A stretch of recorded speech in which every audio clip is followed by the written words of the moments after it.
ஒரு கேள்வி கேட்கிறேன். ஏன் சிலருக்கு எல்லாமே எளிதாக நடக்கிறது? ஏன் சிலருக்கு முயற்சி இருந்தும் பலன் கிடைக்கவில்லை? ஏன் ஒரே வீட்டில் பிறந்த இருவரின் வாழ்க்கை முழுக்க வேறுபடுகிறது? ஒருத்தன் உயரத்திற்கு பறக்கிறான், மற்றொருத்தன் அதே இடத்தில் தங்குகிறான். ஒருத்தன் பிரச்சனையை பார்த்து உடைந்து போறான், மற்றொருத்தன் அதே வாய்ப்பாக மாற்றுகிறான். ஏன் இந்த வித்தியாசம்? அதிர்ஷ்டமா? சூழ்நிலையா? பணம் தானா? அல்லது யாரோ ஒருவரின் உதவியா? இதற்கான பதில் வெளியில் இல்லை. அது நம்முள் தான் இருக்கு. நம்ம உலகத்தை எப்படி பார்க்கிறோமோ அப்படியே உலகம் நமக்கு பதில் கொடுக்கிறது. நம் உலகத்தை கடினம் என்று பார்த்தால் அது நமக்கு சவால்களாகவே தெரியும். நம் உலகத்தை வாய்ப்பு என்று பார்த்தால் அதே சூழ்நிலை நமக்கு கதவாக திறக்கும்.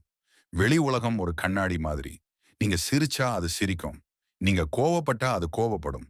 நம்மளுடைய எண்ணங்கள், நம்மளுடைய உணர்வுகள், நம்மளுடைய நம்பிக்கைகள், இவை எல்லாமே சேர்ந்து நம்மளுடைய வாழ்க்கையை வடிவமைக்கிறது. நீங்க தினமும் உங்களுக்குள் பேசுற வார்த்தைகள், எனக்கு முடியாது, என் வாழ்க்கை இப்படித்தான், நான் அதற்குரியவன் அல்ல. இந்த வார்த்தைகள் மெதுவா உங்கள் விதியை எழுதி கொண்டே இருக்கும். ஆனா எனக்கு முடியும், நான் வளர்ந்து கொண்டிருக்கிறேன், நான் இன்னும் பெரிய வாழ்க்கைக்காக உருவாக்கப்பட்டவன். இந்த நம்பிக்கை உங்கள் பாதையை மாற்ற ஆரம்பிக்கும். ஒரே வீட்டில் பிறந்த இருவருக்கும் ஒரே பெற்றோர், ஒரே சூழ்நிலை, ஒரே வாய்ப்பு. ஆனா ஒருத்தன் நான் சாதிக்கப் போகிறேன் என்று நம்புகிறான், மற்றொருத்தன் எனக்கு அதிர்ஷ்டம் இல்லை என்று நம்புகிறான். இறுதியில் யார் வெல்லப் போகிறார்? நம்பிக்கை கொண்டவன். ஏன்னா வாழ்க்கை திறமையை மட்டும் பார்ப்பதில்லை, அது மனநிலையை பார்த்து பதில் கொடுக்கிறது. உங்க வாழ்க்கை இப்போ எப்படி இருக்கு? அது உங்க கடந்த கால சிந்தனையின் விளைவு. உங்க எதிர்காலம் எப்படி இருக்க போகுது? அது உங்க இன்றைய சிந்தனையின் முடிவு. நீங்க இப்ப மாற்றம் செய்ய முடியும். ஏன்னா வாழ்க்கையை மாற்றும் சக்தி வெளி உலகத்தில் இல்ல, அது உங்கள் உள்ளுலகத்தில் இருக்கு. பகுதி 2. மனம் ஒரு விதை, நிலம் ஒரு விவசாயியை நினைச்சு பாருங்கள். அவர் மண்ணில் எந்த விதையை போடுகிறாரோ அதே பயிர்தான் வளர்ந்து வரும். அவர் நெல்லு விதை போட்டால் அது கோதுமையாக மாறாது. அவர் களையை விதைத்து வைத்து பிறகு ஏன் நல்ல பயிர் வரல என்று கேட்க மாட்டார். ஏன்னா அவருக்கு ஒரு உண்மை தெரியும், மண் எதையும் மறுப்பதில்லை, அது போடப்பட்டதை மட்டும் பெருக்கி திருப்பி தரும். அதே மாதிரி நீங்கள் தினமும் பயம் விதை போட்டால் வாழ்க்கை உங்களுக்கு நிம்மதியை தராது. நீங்கள் சந்தேகம் விதைத்தால் அதிர்ச்சி கிடைக்கும். நீங்கள் கோபம் விதைத்தால் உறவுகள் காயமடையும். ஆனா நீங்கள் நம்பிக்கை விதை போட்டால் வாய்ப்புகள் உருவாகும். நீங்கள் துணிவு விதைத்தால் வெற்றி முளைக்கும். நீங்கள் அன்பு விதைத்தால் உறவுகள் மலரும். மனம் ஒரு நிலம், எண்ணங்கள் விதைகள், உணர்வுகள் தண்ணீர், செயல்கள் உரம். நீங்கள் எந்த விதையை அதிகமாக தண்ணீர் ஊற்றுகிறீர்களோ அதே வேகமாக வளரும். ஒரு சின்ன பயம் கூட, நீங்கள் தினமும் அதை பற்றி சிந்தித்தால் அது ஒரு பெரிய மரமாகி உங்கள் வாழ்க்கையை நிழலாக்கிவிடும். ஒரு சின்ன நம்பிக்கை கூட, நீங்கள் அதை தினமும் பாதுகாத்தால் அது ஒரு வலுவான வேராகி உங்கள் வாழ்க்கையை தாங்கும். விவசாயி ஒரு நாள் விதை போட்டவுடன் அடுத்த நாள் பயிர் எதிர்பார்ப்பதில்லை. அவர் பொறுமையாக காத்திருக்கிறார், தண்ணீர் ஊற்றுகிறார், பாதுகாப்பார், நம்பிக்கை வச்சிருக்கிறார். அதே மாதிரி நீங்க இன்னைக்கு நல்ல சிந்தனை விதை போட்டால் நாளை வாழ்க்கை மாறாது. ஆனா தொடர்ந்து போடுங்கள், தொடர்ந்து நம்புங்கள், தொடர்ந்து செயல்படுங்கள். ஒரு நாள் நீங்கள் திரும்பி பார்த்தால் உங்கள் வாழ்க்கை முழுக்க பசுமையாக மாறியிருக்கும். இன்னும் ஒரு உண்மை, மண் நல்ல விதையையும் வளர்க்கும், களையையும் வளர்க்கும். மனம் கூட அப்படித்தான். அது நல்ல எண்ணங்களையும் பெருக்கும், கெட்ட எண்ணங்களையும் பெருக்கும். அதனால் கேள்வி இது, நீங்கள் இன்று எந்த விதையை போடப் போகிறீர்கள்? பயம் அல்லது நம்பிக்கை, சந்தேகம் அல்லது துணிவு? என நினைவில் வையுங்கள், நீங்கள் விதைப்பது நாளை நீங்கள் அறுப்பது. பகுதி 3. நம்முடைய உள்மனம் வேலை செய்யும் விதம். நம்மிடம் 2 நிலைகள் இருக்கு. விழிப்புணர்வு மனம், உள்மனம். விழிப்புணர்வு மனம் என்ன? நாம் இப்போ யோசிக்கிற மனம், நாம் முடிவு எடுக்கிற மனம், நாம் பேசுற மனம். ஆனா உள்மனம் என்ன? அது அமைதியாக இருக்கும். அது வெளியில சத்தம் போடாது. ஆனா அதுதான் உள்ள எல்லா தீர்மானங்களையும் இயக்கும் சக்தி. நாம் வெளியில் சொல்வது ஒரு விஷயம், ஆனால் உள்ளே நம்புவது வேற விஷயம். நீங்கள் நான் வெற்றி பெறுவேன் என்று சொல்லலாம், ஆனால் உள்ளே எனக்கு முடியாது என்று நம்பினால் எது ஜெயிக்கும்? உள்மனம்தான் வெல்லும். என வாழ்க்கை உங்கள் வார்த்தைகளை கேட்காது, அது உங்கள் ஆழ்ந்த நம்பிக்கையை கேட்கும். உள்மனம் ஒரு குழந்தை மாதிரி. அதுக்கு நல்லது கெட்டது என்ற புரிதல் இல்லை, உண்மை பொய் என்ற பகுத்தறிவு இல்லை. நீங்கள் அடிக்கடி சொல்வதை அது உண்மையா என்று கேட்காது, அதை உண்மையாக்க முயற்சி செய்யும். நீங்கள் தினமும் நான் துரதிர்ஷ்டசாலி, எனக்கு எப்போதும் பிரச்சனைதான், என்னால முடியாது என்று சொன்னால் உள்மனம் அதை பதிவு செய்து வைக்கும். பிறகு உங்கள் வாழ்க்கையை அதற்கு ஏற்ற மாதிரி அமைத்துவிடும். அதே மாதிரி நீங்கள் தினமும் நான் கற்றுக்கொண்டு வளர்கிறேன், நான் நாளைக்கு இன்னும் சிறப்பாக இருப்பேன், நான் சாதிக்க பிறந்தவன் என்று நம்பிக்கையுடன் சொன்னால் உள்மனம் அதை விதையாக எடுத்துக்கொண்டு அதற்கான வழிகளை தேட ஆரம்பிக்கும். அது உங்கள் கவனத்தை மாற்றும், அது உங்கள் பழக்கங்களை மாற்றும், அது உங்கள் முடிவுகளை மாற்றும், முடிவில் உங்கள் வாழ்க்கையை மாற்றும். உள்மனம் ஒரு மென்பொருள் மாதிரி. அதுல என்ன ப்ரோக்ராம் போட்டிருக்கீங்களோ அதே அவுட்புட் வரும். ஃபெயிலியர் ப்ரோக்ராம் போட்டால் ஃபெயிலியர் ரிசல்ட், சக்சஸ் ப்ரோக்ராம் போட்டால் சக்சஸ் ரிசல்ட். இன்னொரு முக்கியமான உண்மை, உள்மனம் உணர்வுகளை அதிகமாக ஏற்றுக்கொள்கிறது. நீங்கள் பயத்தோட சொன்ன வார்த்தை அதற்கு மிகவும் ஆழமாக சென்றுவிடும். நீங்கள் நம்பிக்கையோட சொன்ன வார்த்தை அதற்கு சக்தி தரும். அதனால்தான் வார்த்தைகள் மட்டும் போதாது, உணர்ச்சியுடன் சொல்ல வேண்டும். நினைவில் வையுங்கள், விழிப்புணர்வு மனம் விதை போடும், உள்மனம் அதை வளர்க்கும். விழிப்புணர்வு மனம் தேர்வு செய்யும், உள்மனம் அதை நிஜமாக்கும். அதனால கேள்வி இது, இப்போ உங்கள் உள்மனத்துல எந்த நம்பிக்கை ஓடிக்கொண்டிருக்கு? பயம் அல்ல நம்பிக்கை, சந்தேகம் அல்ல துணிவு? என இறுதியில உங்கள் வாழ்க்கை உங்கள் உள்மனத்தின் பிரதிபலிப்பு தான். பகுதி 4, உணர்வுகளின் சக்தி. வாழ்க்கையை மாற்ற வேண்டுமா? முதலில் உணர்வை மாற்றுங்கள். நீங்கள் வெளி உலகத்தை மாற்ற முயற்சி செய்யலாம், வேலை மாற்றலாம், நகரம் மாற்றலாம், சூழ்நிலை மாற்றலாம். ஆனா உள்ளுள்ள உணர்வு மாறாவிட்டால் வாழ்க்கை மாறாது. நீங்க கோபமாக இருந்தால் அதே மாதிரி சூழ்நிலைகள் தான் வரும். நீங்க எப்பொழுதும் குறை சொல்லும் மனநிலையில் இருந்தால் குறை சொல்ல வேண்டிய விஷயங்கள் தான் அதிகரிக்கும். நீங்க பயத்தில் இருந்தால் பயம் தரும் அனுபவங்கள் தான் அதிகமாக தோன்றும். ஏன்னா உணர்வு என்பது ஒரு காந்தம் போல. நீங்கள் எந்த அதிர்வில் இருக்கிறீர்களோ அதே அதிர்வில் இருக்கும் மனிதர்களையும் அனுபவங்களையும் ஈர்ப்பீர்கள். ஒரு நாளை நினைச்சு பாருங்கள், நீங்க காலை எழுந்தவுடன் சந்தோஷமாக இருந்த நாள். அன்று சின்ன சின்ன விஷயங்களே கூட நல்லதாக தெரியும். அதே நாள் நீங்கள் சோர்வாகவும் எரிச்சலாகவும் எழுந்தால் அதே விஷயங்கள் கூட உங்களுக்கு பிரச்சனையாக தோன்றும். வெளி உலகம் மாறவில்லை, உங்கள் உணர்வு தான் மாறியது. நன்றி உணர்வுடன் இருந்தால் மேலும் நன்றி சொல்ல வேண்டிய விஷயங்கள் உருவாகும். நீங்கள் என்னிடம் இல்லாதது மீது கவனம் வைத்தால் குறை உணர்வு அதிகரிக்கும். நீங்கள் என்னிடம் இருப்பது மீது கவனம் வைத்தால் திருப்தி அதிகரிக்கும். திருப்தி அதிகரித்தால் அமைதி வரும். அமைதி வந்தால் தெளிவு வரும்.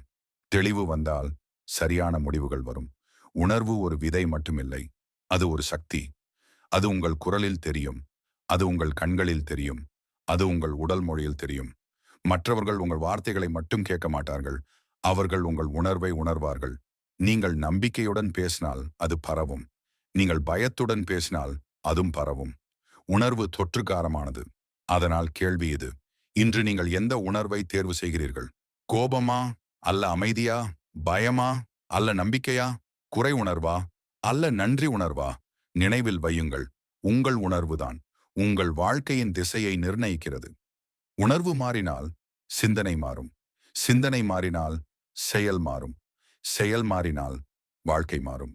ஒரு சின்ன கதை. ஒரு இளைஞன் எப்போதும் சொல்வான், என் வாழ்க்கை மோசம், எனக்கு வாய்ப்பு கிடைக்காது, எல்லாரும் என்னை தடுக்கிறார்கள். அவன் நண்பர்களிடம் சொல்லுவான், குடும்பத்திடம் சொல்லுவான், அதற்கும் மேலா தன்னிடமே தினமும் சொல்லிக்கொண்டே இருப்பான். மெதுவாக அவன் நம்ப ஆரம்பித்தான். நான் துரதிர்ஷ்டசாலி. அவன் முயற்சி செய்தாலும் முன்னாடியே தோல்வி எதிர்பார்த்தான். அவன் பேசும்போது பயம் இருந்தது, அவன் நடந்து கொள்ளும்போது நம்பிக்கை இல்லை. அவன் உண்மையிலேயே அதை பெற்றான். ஏன்னா அவன் உலகத்தை என்னை தடுக்கிற இடம் என்று பார்த்தான். ஒரு நாள் அவன் கண்ணாடி முன்னாடி நின்னு தன்னையே கேட்டான், இது உண்மையா அல்ல நான் உருவாக்கிக்கிட்ட கதையா? அந்த நாள் தான் ஒரு சிறிய முடிவு எடுத்தான். இன்னும் 1 மாதம் நான் வேற மாதிரி சிந்திக்க போறேன். அவன் தினமும் காலை எழுந்ததும் சொன்னான், இன்னி நல்ல நாள், எனக்கு நல்ல வாய்ப்புகள் வருது, நான் வளர்கிறேன், நான் முயற்சி செய்ய தயாரா இருக்கேன். முதல் சில நாட்கள் அவனுக்கே அது போலி மாதிரி தோன்றியது. ஆனா அவன் நிறுத்தல. தினமும் சொன்னான், உணர்ச்சியோட சொன்னான், நம்ம முயற்சி செய்தான். 3 வாரங்களில என்ன நடந்தது? வெளி உலகம் மாறல, அதே வீடு, அதே வேலை, அதே மனிதர்கள். ஆனா அவன் பார்வை மாறியது. அவன் கவனித்தான், முன்னாடி இருந்த வாய்ப்புகளை தான் அவன் கவனிக்கல. முன்னாடி யாராவது ஆலோசனை கொடுத்தால் அது வேலை செய்யாது என்று சொல்லிவிட்டு போயிருந்தான். இப்போ அவன் கேட்க ஆரம்பித்தான். முன்னாடி ஒரு சின்ன வாய்ப்பு வந்தால் எனக்கு முடியாது என்று விலகி இருந்தான். இப்போ அவன் முயற்சி செய்தான். மெல்ல மெல்ல மக்கள் அவனை வேற மாதிரி பார்க்க ஆரம்பிச்சார்கள். அவன் குரலில் நம்பிக்கை இருந்தது. அவன் முகத்தில் ஒளி இருந்தது.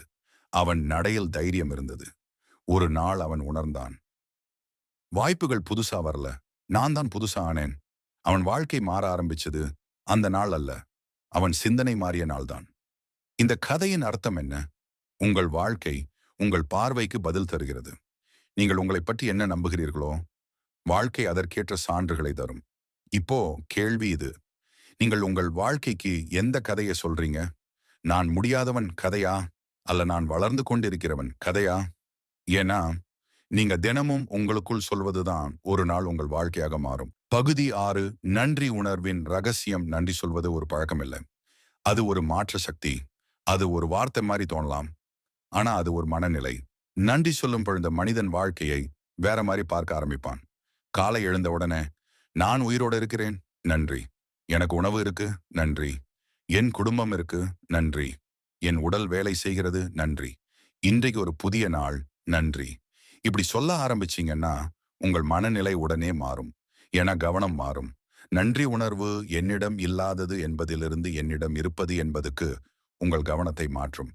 நீங்கள் குறையை தேடினால் குறை கிடைக்கும். நீங்கள் அருளை தேடினால் அருள் தெரியும். நன்றி உணர்வு குறை சொல்லும் மனதை நிறுத்தும். குறை சொல்லும் மனம் என்ன சொல்வது? இது போதாது, அது சரியில்லை, என் வாழ்க்கை இன்னும் நல்லா இருக்கணும்.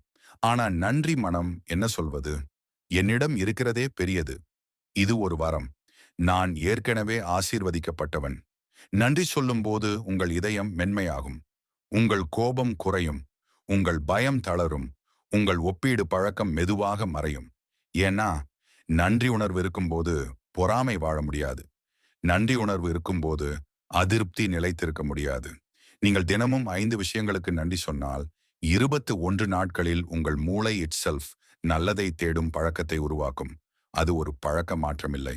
அது ஒரு பார்வை மாற்றம். இன்னும் ஒரு ஆழமான உண்மை. நன்றி சொல்வது நாம் பெற்றதை மட்டுமல்ல, நாம் பெறப்போகிறதற்கு முன்பே நன்றி சொல்வது. என் வாழ்க்கையில் வரப்போகும் நல்ல விஷயங்களுக்கு நன்றி. நான் சந்திக்கப் போகும் நல்ல மனிதர்களுக்கு நன்றி. நான் உருவாக்கப் போகும் வெற்றிக்கு நன்றி. இப்படி நன்றி சொன்னால் உங்கள் மனம் அதை ஏற்க தயாராகிவிடும்.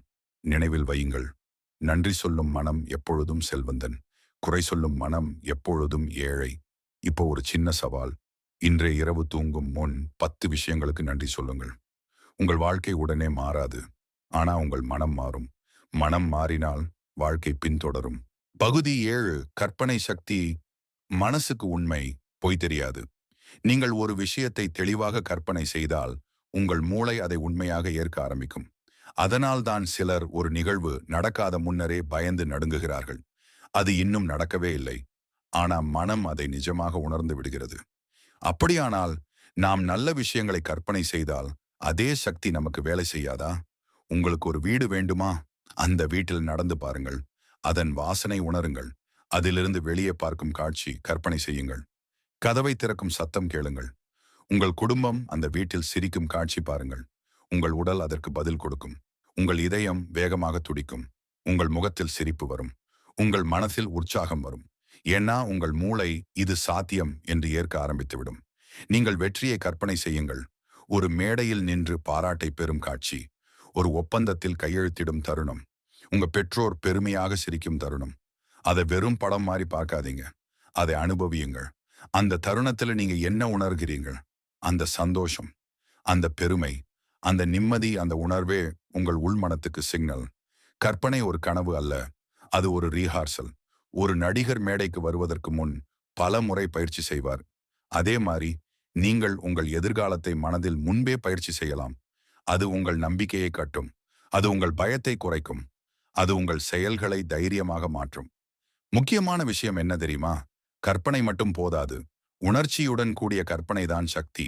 உணர்வு சேரும்போது அது ஒரு ஆழமான இம்ப்ரிண்ட் ஆகிவிடும். இன்று முதல் ஒரு 5 நிமிடம் எடுத்துக்கொள்ளுங்கள். கண்களை மூடுங்கள். நீங்கள் ஆக விரும்பும் மனிதரை பாருங்கள். நீங்கள் வாழ விரும்பும் வாழ்க்கையை பாருங்கள். நீங்கள் அடைய விரும்பும் இலக்கை தெளிவாக பாருங்கள். பிறகு ஒரு கேள்வி கேளுங்கள். அந்த மனிதன் இன்று என்ன செய்வார்? அப்படி செய்ய ஆரம்பியுங்கள். நினைவில் வையுங்கள். கற்பனை உங்கள் எதிர்காலத்தின் பிளான். செயல் அதன் கட்டிடம். முதலில் மனதில் கட்டுங்கள். பிறகு வாழ்க்கையில் கட்டுங்கள். பகுதி 8. செயல் இல்லாமல் மாற்றமில்லை. சிந்தனை முக்கியம். ஆனா செயல் இல்லாமல் பலன் இல்லை. நீங்கள் எவ்வளவு நல்லா யோசிச்சாலும், நீங்கள் எவ்வளவு தெளிவா கற்பனை செய்தாலும், நீங்கள் எவ்வளவு உற்சாகமா உணர்ந்தாலும், அது செயலில் மாறாத வரை வாழ்க்கை மாறாது. விதை இருக்கிறது, மண் இருக்கிறது, தண்ணீர் இருக்கிறது.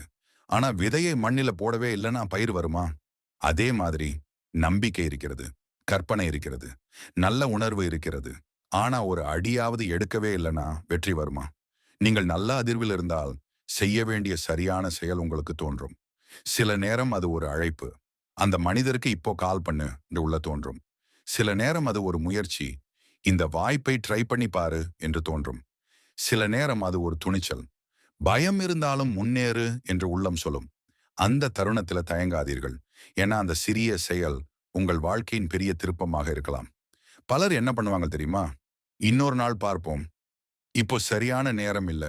நான் இன்னும் தயாரா இல்ல. அப்படி சொல்லி தங்கள் கனவுகளை போஸ்ட்போன் பண்ணி கொண்டே இருப்பார்கள். ஆனா வெற்றி காத்திருக்காது. அது ஆக்ஷன் எடுக்கும் மனிதருடன் தான் சேரும். சின்ன செயல் கூட பெரிய மாற்றத்தை தொடங்கும். ஒரு போன் கால், ஒரு அப்ளிகேஷன், ஒரு மீட்டிங், ஒரு புதிய பழக்கம். அதுதான் மொமெண்டம். ஒரு சக்கரம் ஆரம்பத்தில் மெதுவா சுழலும். ஆனா தொடர்ந்து தள்ளினால் அது வேகமாகும். நினைவில் வையுங்கள், துணிச்சல் என்றால் பயமில்லாதது இல்லை. பயம் இருந்தாலும் முன்னேறும் மனநிலை. சரியான தருணம் என்று ஒண்ணு வராது. நீங்கள் செயலெடுக்கும் தருணமே சரியானது. இப்போ கேள்வி, நீங்கள் இத்தனை நாள் யோசிச்சு கொண்டிருக்கிறீங்களா? அல்ல ஒரு அடி எடுக்க ரெடியா இருக்கீங்களா? ஏன்னா சிந்தனை திசை தரும், உணர்வு சக்தி தரும். ஆனா செயல்தான் வாழ்க்கையை மாற்றும். பகுதி 9. பயம் எதிராக நம்பிக்கை. பயம் என்ன செய்கிறது? அது நம்மை பாதுகாக்க முயற்சி செய்கிறது. அங்கே போகாதே, அது ரிஸ்க். தோல்வி அடைந்தா என்ன ஆகும்? பயம் நம்மை காப்பாற்ற நினைக்கும். ஆனா அது நம்மை வளர விடாது. அது ஒரு சிறிய கூண்டில் பாதுகாப்பாக வைக்கும். ஆனா அந்த கூண்டுக்குள்ளே தான் நம்ம வாழ்க்கை சின்னதாகிவிடும். நம்பிக்கை என்ன செய்கிறது? அது நம்மை முன்னே தள்ளுகிறது. ஒரு முறை முயற்சி பண்ணும், நீ கற்றுக்கொள்வாய்.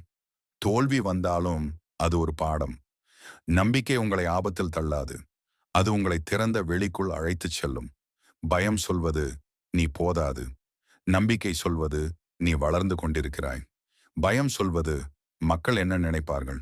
நம்பிக்கை சொல்வது நீ என்ன நினைக்கிறாய். பயம் கடந்த காலத்தை நினைவுபடுத்தும். நம்பிக்கை எதிர்காலத்தை உருவாக்கும்.